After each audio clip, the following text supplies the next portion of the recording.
Baik, kembali kita lanjutkan dialog terkait dengan asuransi, masalah asuransi ini ke Pak Fauzi terlebih dahulu. Pak Fauzi, jadi seberapa pentingnya sebenarnya asuransi perjalanan ini dan juga asuransi opsional yang ditawarkan oleh baik itu dari maskapai maupun dari travel agent ya, yang sering kali ditawarkan ke kita? Saya kira asuransi perjalanan itu wajib ya. Bukan wajib apa? Sesuatu yang urgent menurut saya, karena kita tidak tahu risiko yang kemungkinan terjadi dalam perjalanan. Nah, asuransi perjalanan option beda dengan asuransi wajib yang ditetapkan oleh regulator pemerintah. Kalau perjalanan itu banyak hal yang bisa di-extend jaminannya. Bukan hanya selama perjalanan selama di atas pesawat, tapi juga selama di dalam perjalanan di sebuah negara misalnya. Pada saat intinya itu ada dua sebetulnya yang dijamin itu, karena kecelakaan dan karena sakit. Ada dua hal, tapi kemudian bisa di-extend dengan hal-hal lain. Misalnya kaitannya dengan tanggung jawab hukum pada pihak ketiga. Kalau kita di sebuah negara menggunakan kendaraan, kita menyetir sendiri, terjadi sesuatu, itu liability-nya ada yang menjamin. Ya, karena warga negara, sebuah negara kan tidak diasuransikan di negaranya untuk yang wajib itu. Kemudian bisa juga di-extend dengan hal-hal lain, misalnya rumah yang kita tinggal pada saat bepergian itu juga bisa bisa dijaminkan untuk kalau terjadi pencurian misalnya.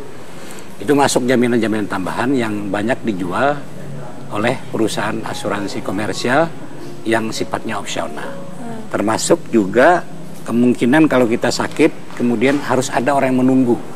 Nah, keluarga dari daerah asal bisa datang. Dan itu dijamin oleh asuransi. Jadi itu banyak sekali.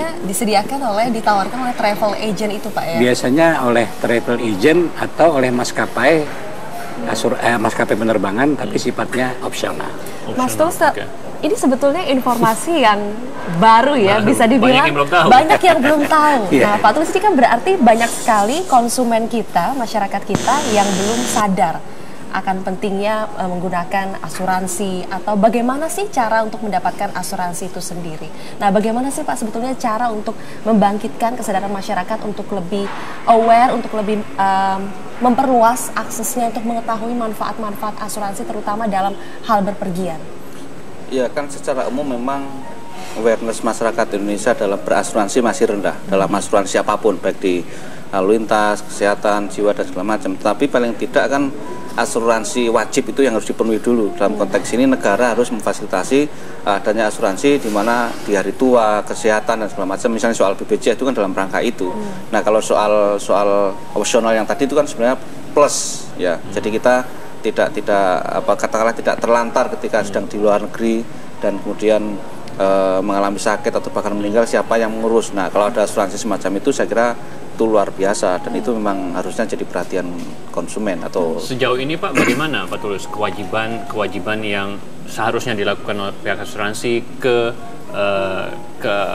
masyarakat ataupun ke korban? Apakah memang sejauh ini sudah lancar, sudah baik-baik saja, ataukah masih banyak juga pihak asuransi yang tidak bertanggung jawab gitu?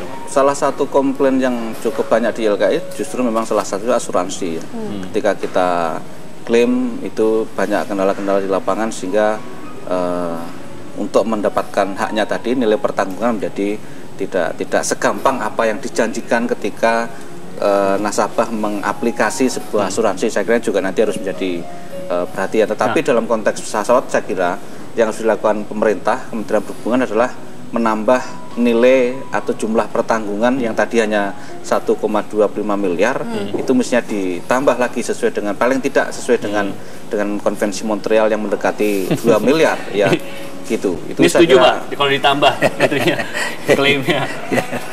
Saya kira mungkin Pak ditambah klaimnya. Mungkin saja, karena kalau mengacu ke konvensi Montreal itu kan nilai ganti rugi atau kompensasi itu kan sifatnya fluktuatif. Sesuai dengan inflasi dan segala macam.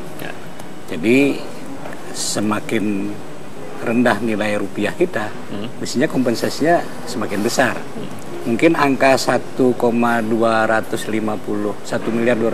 juta dibuat pada tahun 2011 itu masih rupiah masih 9 ribuan kira-kira itu ya. Sekarang kan sudah 12.000. Ya.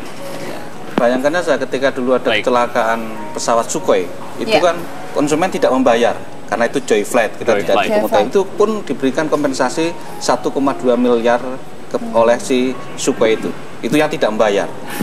Bagaimana yang membayar ya? Lebih tinggi. Terima kasih Pak Tulus, Pak Fauzi atas waktunya juga pencerahannya, ya, mengapa pentingnya, begitu pentingnya asuransi perjalanan juga. Jadi banyak sebenarnya benefitnya ya dari asuransi perjalanan ini.